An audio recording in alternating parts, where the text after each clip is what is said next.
A common sight across the USA's northeast as a huge snowstorm causes whole cities to grind to a standstill.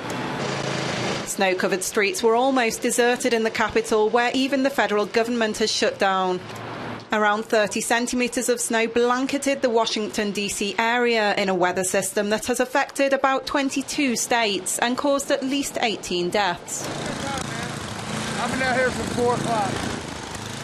I've never seen snow in Washington, D.C. before. I hate it. My shoes just got completely wet. My socks are wet. My feet are cold. It's cold. The National Weather Service has described the storm as an event of historical proportions. It's even reached the generally mild south of the country, forcing the cancellation of around 6,500 flights.